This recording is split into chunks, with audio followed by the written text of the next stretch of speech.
बहुत ही straightforward, honest, upright leader हैं। और जो भी उन्होंने बात की वो बेसिक उन्होंने यही बात कही कि कांग्रेस की कंट्रीब्यूशन क्या है देश की आज़ादी में, उसको आज़ादी को बरकरार रखने में। और क्योंकि अभी लीडर वो अपोजिशन इलेक्ट हुए थे, तो उन्होंने ये बात कही कि हमारी पार्टी जो है और हमारी सोच जो है वो हिंदुस्तान में सभी रहने वाले, दलित हों, पछड़े हों, बैकवर्ड क्लासेस हों, मिनॉरिटीज़ हों, कोई भी सेक्शन हो, परम सत्कारयोग मेरे छोटे भाई सर चरणजीत सिंह चन्नी जी, हमारे फॉर्मर चीफ मिनिस्टर पंजाब और मेंबर ऑफ पार्लियामेंट जलंधर से, जिस इशू पर हम दोनों आज साथी आज एआईसीसी में आए हैं, वो इशू है जो पिछले दिनी राहुल जी अमेरिकन ट्रिप पर थे और जो उनकी टिप्पणी थी, कुछ वहाँ के सेटल्ड हमारे इंडो अमेरिकन से जो उनकी बातचीत हो रही थी, तो हमें सभी को इस बात की बहुत हैरानी है। वो एक बहुत ही straightforward, honest, upright leader हैं। और जो भी उन्होंने बात की वो बेसिक उन्होंने यही बात कही कि कांग्रेस की कंट्रीब्यूशन क्या है देश की आज़ादी में, उसको आज़ादी को बरकरार रखने में। और क्योंकि अभी लीडर वो अपोजिशन इलेक्ट हुए थे, तो उन्होंने ये बात कही कि हमारी पार्टी जो है और हमारी सोच जो है वो हिंदुस्तान में सभी रहने वाले, दलित हों, पछड़े हों, बैकवर्ड क्लासेस हों, मिनॉरिटीज़ हों, कोई भी सेक्शन हो, जहाँ भी कहीं गवर्नमेंट अंडर द कॉन्स्टिट्यूशन किसी से भी नाजायज़ करेगी, हम उसका साथ देंगे। ये बेसिक बात इतनी थी। और ये बिल्कुल ये जो बात इन्होंने कही और सामने लेकर आए, वो तो एक सिख भाई बैठा हुआ तो उसका नाम पूछा और उन्होंने कहा कि हालात ऐसे बन रहे हैं देश में जहाँ हर आदमी को लिंग्विस्टिक बेसिस पर,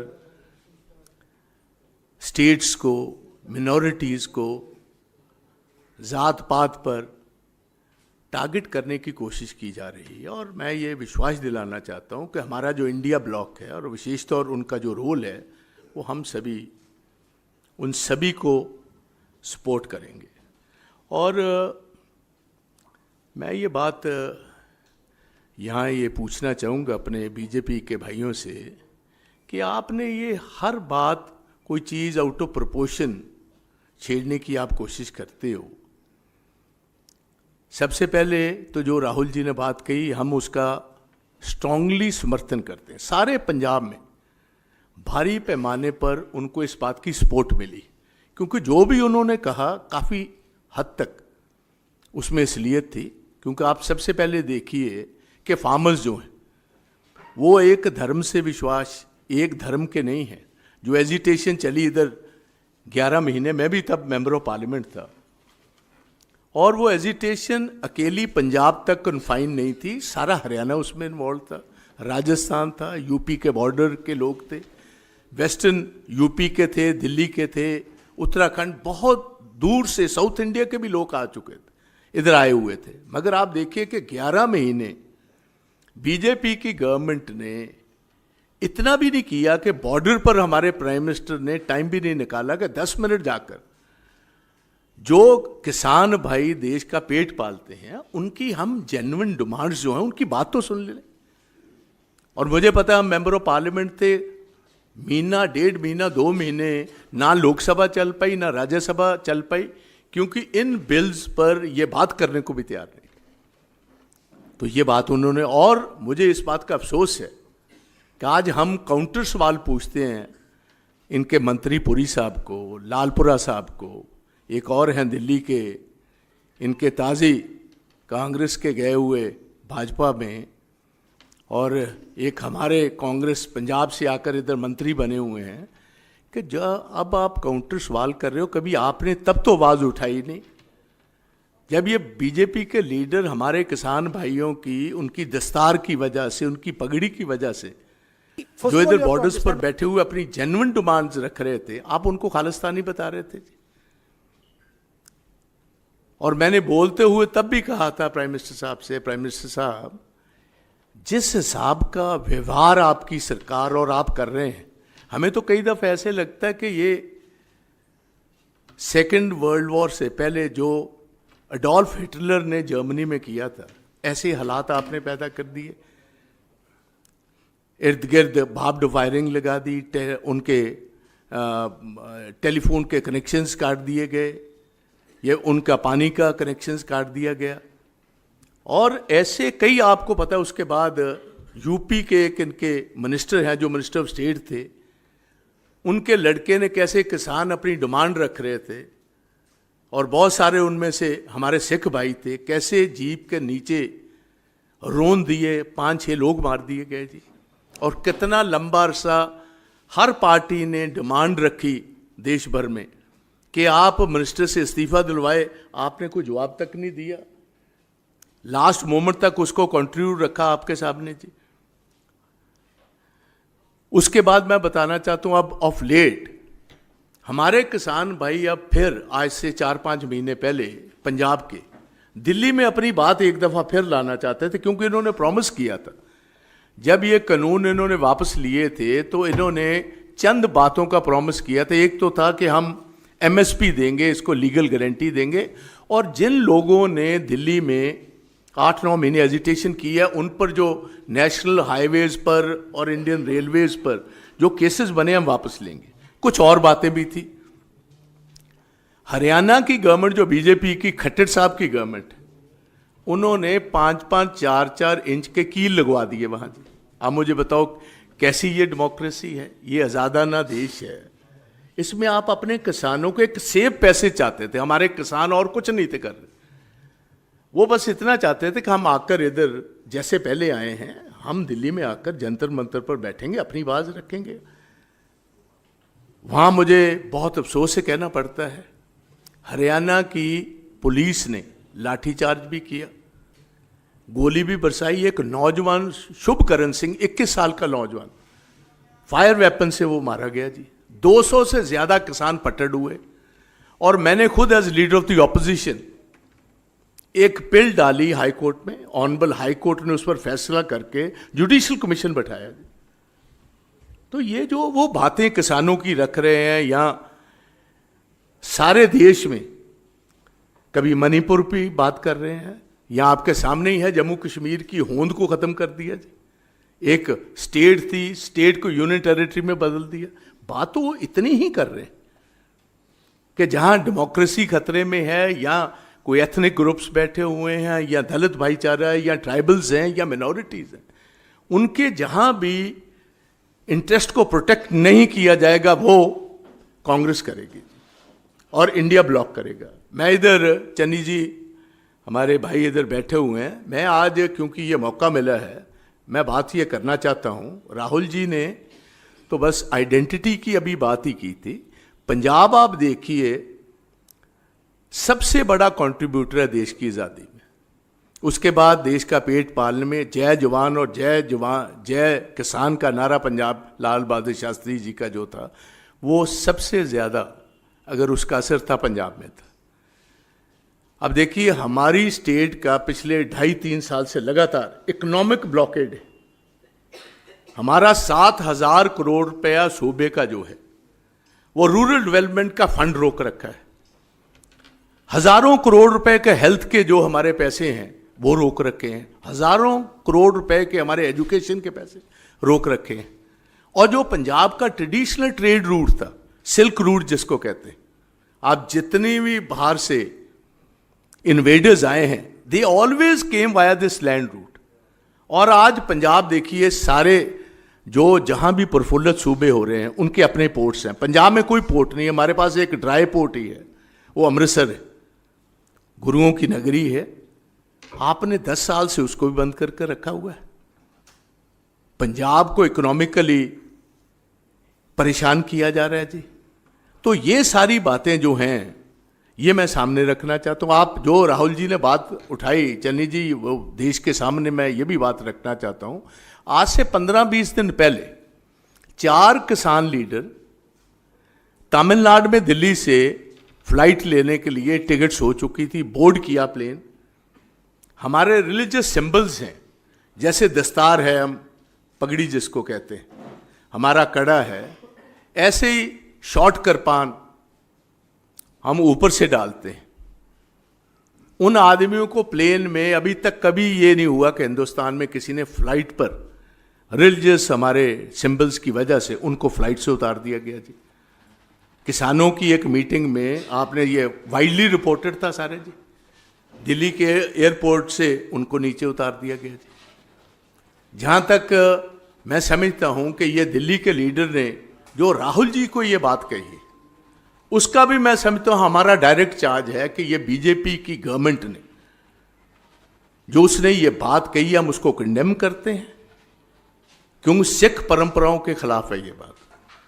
हमारे गुरुओं ने हमेशा सरबद्ध के भले की बात की, मानस की जात सब एक ही पहचान वो। आप एक नौजवान लीडर को, जो leader of the elected leader of the opposition है, विद कैबिनेट रैंक है, जितनी इनकी पार्टी के पास है उनसे चंद मेंबर कम है इंडिया ब्लॉक में, आप उनको मारने की धमकी दे रहे हो, फिजिकली एलिमिनेट करने की धमकी दे रहे हो। और मैं समझता हूं कि ये उसकी जुबान से ये बीजेपी वालों ने ये इनडायरेक्ट थ्रेट जो है वो दिल्ली के लीडर से इनका धुलवाया हुआ, ये हम कंडेम करते हैं। और ये भी बता देना चाहते हैं कि कांग्रेस और कांग्रेस की लीडरशिप और विशेष तौर राहुल गांधी जी इन बातों से डरने वाले नहीं हैं। उनकी जो ड्यूटी है, जो कॉन्स्टिट्यूशन के नीचे हर वर्ग के लिए लड़ाई लड़नी है, मजबूती से वो लड़ेंगे। और सारा हमारा पंजाबी जगत जितना है और विशेष तौर स्टेट ऑफ पंजाब है, वो फर्मली राहुल जी के ये जो प्रिंसिपल्स हैं, उनकी जो सोच है उसके साथ है। तो इसलिए मैं यही बात आज कहने आया। और उसके साथ मैं और भी कहना चाहता हूँ, ये अकेले 4 आदमी नहीं है। इनकी member of parliament Kangana Ranaut आप देखिए, जैसी वो बातें करती है, हमारी माताओं हमारे बहनों पर ये चार्ज लगा दिया किसान की मूवमेंटों में कि ये पैसे लेकर मूवमेंट में हिस्सा ले रही। इससे ज्यादा शर्मनाक बात क्या होनी चाहिए। आज भी सब, जब भी वो कोई बात करती हैं, हमेशा कम्युनिटीज में डिफरेंसेस डालने की बात करती। और बीजेपी वालों ने एक वार्निंग दी, वार्निंग इस ढंग की थी क्योंकि उनको पता था इलेक्शंस होने वाली हैं और इसका कहीं असर होगा। अपने आप को डिस्टेंस वे किया है, but they have taken no firm action against Kangana Ranaut. या तो पार्टी से निकालते, हम भी समझते आप उसकी विचारधारा से सहमत नहीं हो। आप ये दिल्ली का लीडर जो है, आज के दिन तक क्या आपने कोई एक्शन उसके साथ उसके खिलाफ लिया है? मुझे अफसोस है इन लोगों पर। और एक नया पंजाब का मिनिस्टर बना है जी, अभी वो तब्दील होकर गया है। मुझे तो हैरानी होती है। पीछे पीछे मैं भी मेंबर ऑफ पार्लियामेंट, पहले लोकसभा में था फिर राज्यसभा में था। सबसे ज्यादा अगर किसी को इज्जत मान राहुल जी देते थे तो उस नौजवान को देते थे जी। और आपने क्योंकि एक छोटी सी मिनिस्ट्री लेने के लिए आपने इतना बड़ा कदम उठा लिया। एक सारा परिवार जो एक नामी परिवार है उसको बदनाम करने की कोशिश की। तो इस बात पर मैं अपनी तरफ से, अपने मेरे बाद चन्नी जी अपनी बात भी रखेंगे। So we stand firmly with what Rahul ji has said. और मैं इनको, बीजेपी वालों को इतनी बात कहूँगा, देश को एक रखने की कोशिश कीजिए। आप ऐसा आउट ऑफ कंटेक्स्ट बात निकालकर और ऐसा काम ना कीजिए जिससे हमारी बदनामी। तो मैं इतना ही कहना चाहता हूँ। अब चन्नी जी अपनी बात रखिए। Thank you.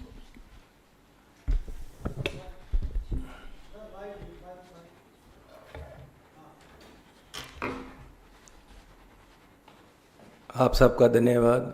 सरदार प्रताप सिंह बाजवा जी ने लगभग सारी बात रख दी है, फिर भी इन्होंने मुझे कहा है तो मैं इसमें कहना चाहता हूँ कि राहुल जी ने कहा क्या है।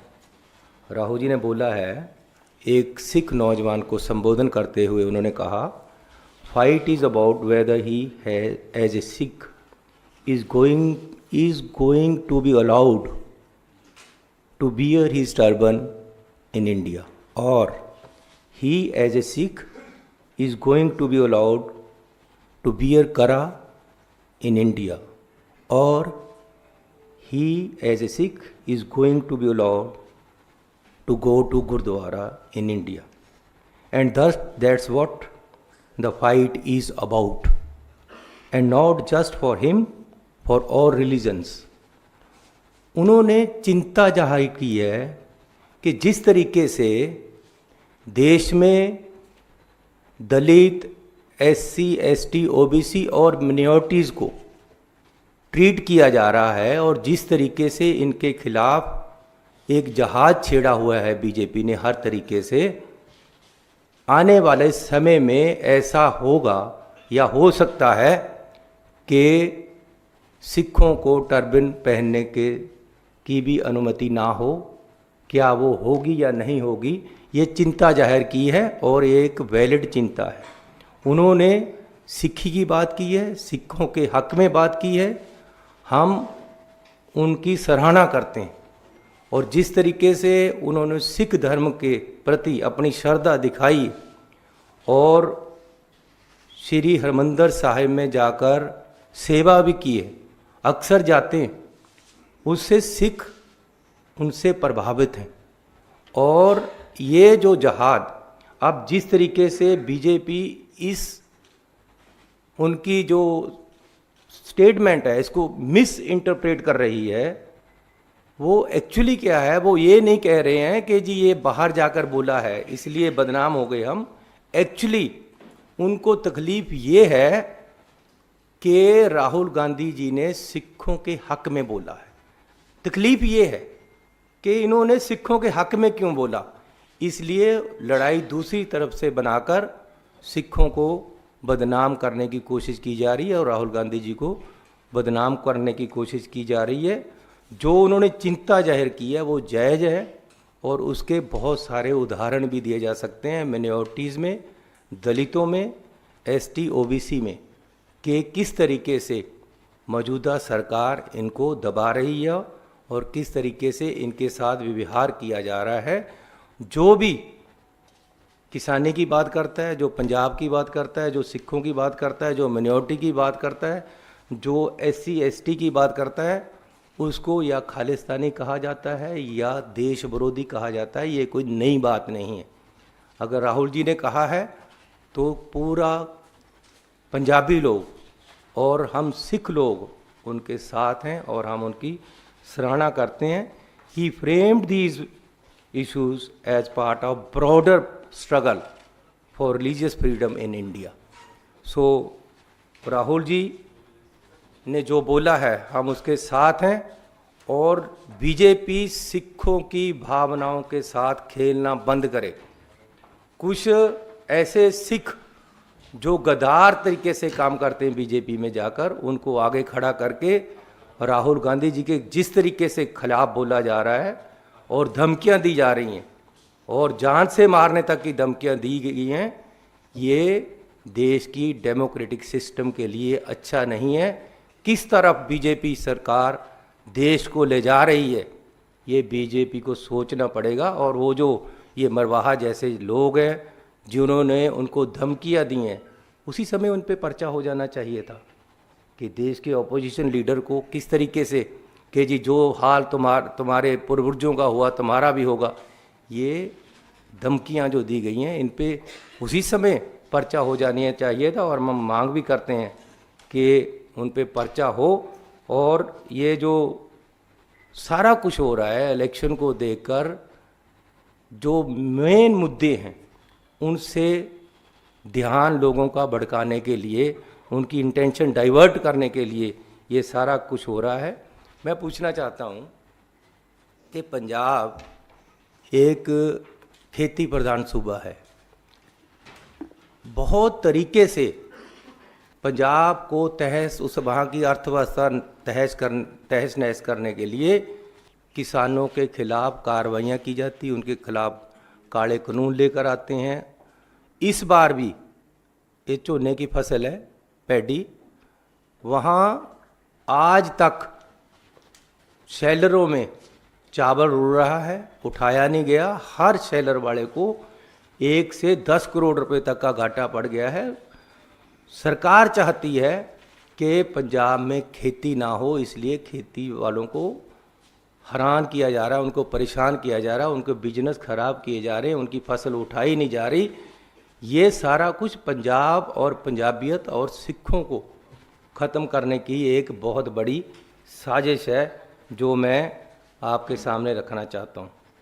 और ये जो बीजेपी वाले कह रहे हैं कि जी बाहर जाकर बोले, प्रधानमंत्री जी बाहर जाकर क्या क्या बोले, इसके भी ज़रा देख लें।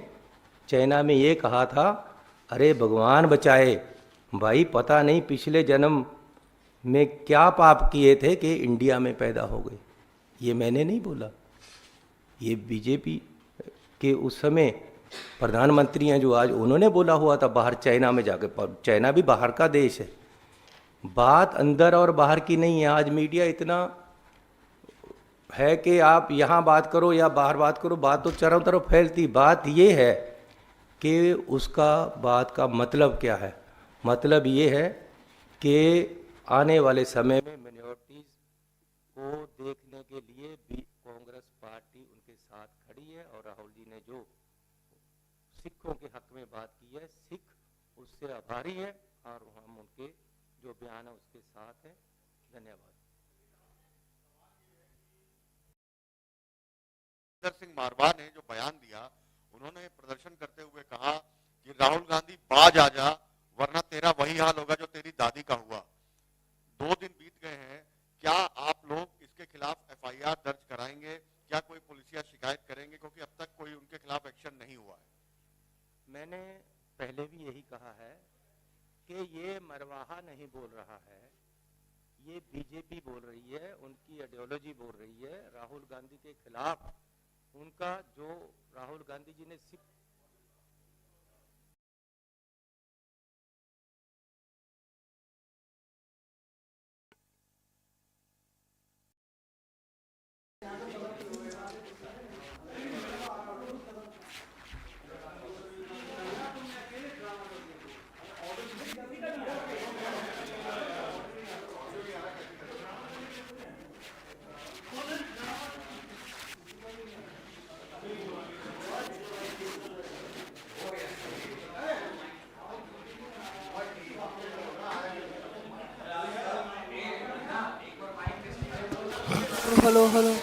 Hello hello. आप लोग चुप कर जाएंगे तो मैं बोलूंगा। Hello hello hello hello. हाँ, चन्नी साहब, सवाल दोबारा से है क्योंकि ऑडियो खराब हो गया था। ये माइक हटाओ वहां से।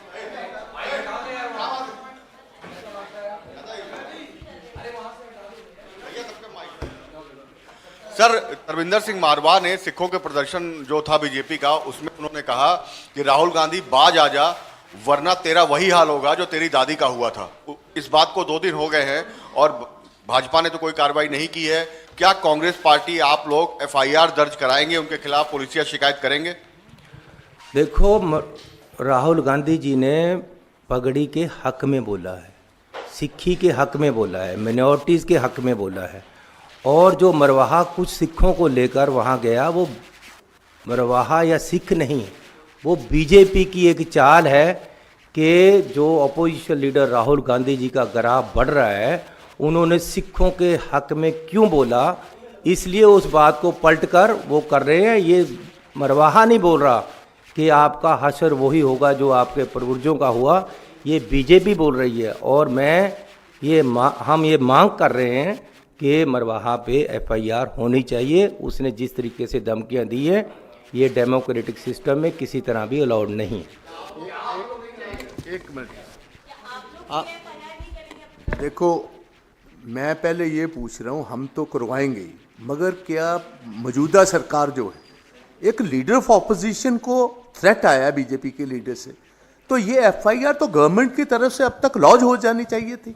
अगर वो नहीं करें, see it's been 2 days, if they won't do it then we'll take, हम पहलकदमी करेंगे और जरूर। परम सत्कार योग मेरे छोटे भाई सा चरणजीत सिंह चन्नी जी, हमारे फॉर्मर चीफ मिनिस्टर पंजाब और मेंबर ऑफ पार्लियामेंट जलंधर से, जिस इशू पर हम दोनों आज साथी आज एआईसीसी में आए हैं, वो इशू है जो पिछले दिन ही राहुल जी अमेरिकन ट्रिप पर थे और जो उनकी टिप्पणी थी, कुछ वहाँ के सेटल्ड हमारे इंडो अमेरिकन से जो उनकी बातचीत हो रही थी, तो हमें सभी को इस बात की बहुत हैरानी